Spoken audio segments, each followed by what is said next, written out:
Assalamualaikum warahmatullahi wabarakatuh. Salam sejahtera untuk kita semua. Om Swastiastu. And now I want to present the material about the economic evaluation for submit my test about NDRN. There is some question. The first is describe the climb pace. The climbing or is based on aircraft is a part of the flight that occur after up takeoff and before reaching cruising altitude. This space encompasses several aspects that play a role in elevating the aircraft from the takeoff altitude to the descent altitude for the cruising pace. There are so maybe 1, 2, 3, 4, 5, 6, 7 climbing process. The first process is called takeoff. Takeoff means the climbing pace begins immediately after the aircraft take off from the runway. During takeoff, the aircraft attains the necessary speed and angle to ascend into the air. After that, initial climb. Initial climb uh, held after the takeoff. The aircraft enter the initial climb phase where it depart of takeoff zone and initial vertical ascent. After that, climb angle adjustment. During the climbing phase, the pilot can adjust the aircraft's climb angle to efficiently reach the desired altitude. The optimal climb angle takes into account a factors so as speed, aircraft weight, and flight characteristics. After that,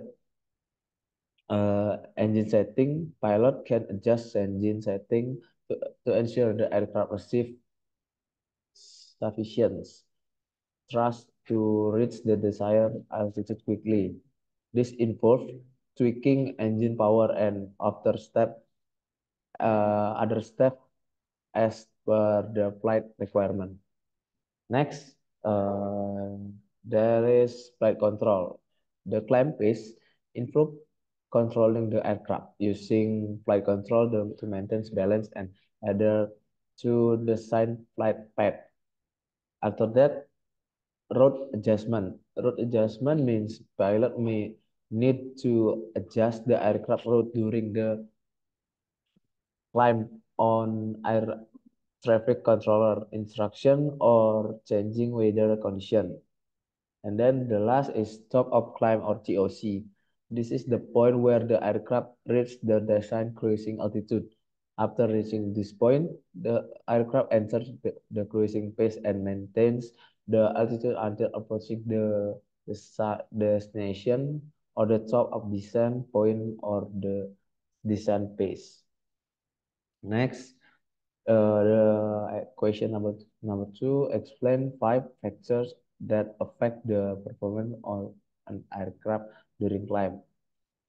Nah, uh, factors influencing the climb performance, climb angle and rate of climb of an aircraft.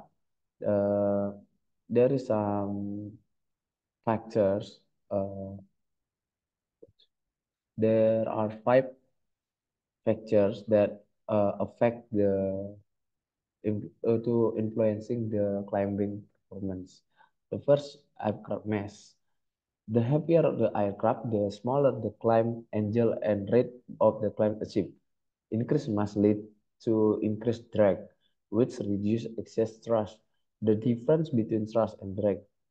Consequently, reducing the climb angle for a given thrust, decreasing the rate of climb. The second is flap and landing gear retraction. Flap and landing gear create additional aerodynamic drag. When retract, the drag decrease and enhancing the climb angle and rate of climb. The third, there is temperature and air density. Density. Warmer air in less dense, resulting in lower engine thrust. As a result, the climb angle and rate of climb decrease. Colder, denser air aids the engine in generating more thrust. thereby improving climbing performance. The fourth, wind speed and acceleration. In wind condition, headwind and tailwind affect the aircraft's ground speed. Headwind reduce the ground speed, thus decreasing the horizontal distance covered compared to no wind condition. Headwind provides a greater climb angle, while tailwind has the opposite effect, reducing the climb angle.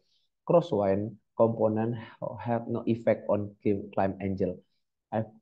Aircraft acceleration also influence climb performance.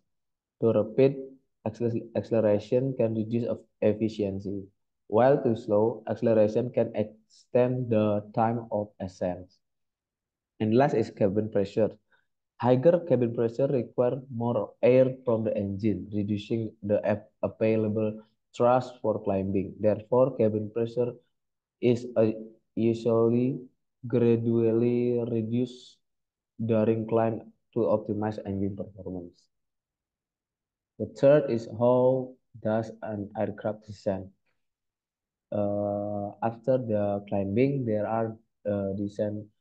Descent is the aircraft moving down, and then different with climbing. The aircraft descent process has three steps. The first is aircraft descent by reducing thrust or engine power. The second, this reduce the aircraft speed, creating less lift. So the aircraft can be moving down, causing the airplane to descend slowly, decreasing altitude. While climbing requires generating excess thrust, descending requires creating excess drag.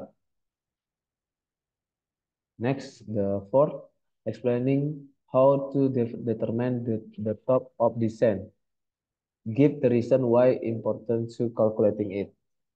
Nah, the point at which the descent begins from the cruising level is called the top of descent. Same at TOC before. So, TOD has a very simple formula for determining TOD is 3 divided by 1 method. A 3 divided by 1 descent plan means that the aircraft will require their nautical miles for every 1,000 feet for of an aircraft altitude above ground. For example, aircraft cruise at flight level to 300 with destination airport at sea level. 30,000 divided by 1,000 equals 30. 30 multiplied by 3 nautical miles equals 19. 90, I mean. Nautical miles required for descent minus 30,000 feet divided by 1,000 feet equal 30. So 30 uh, times 3 nautical mile equals 90 nautical miles like that. Nah, flight crew must calculate the top of descent point. To why? That's because they arrive at the so they can arrive at the correct level for the start of their approach. Next,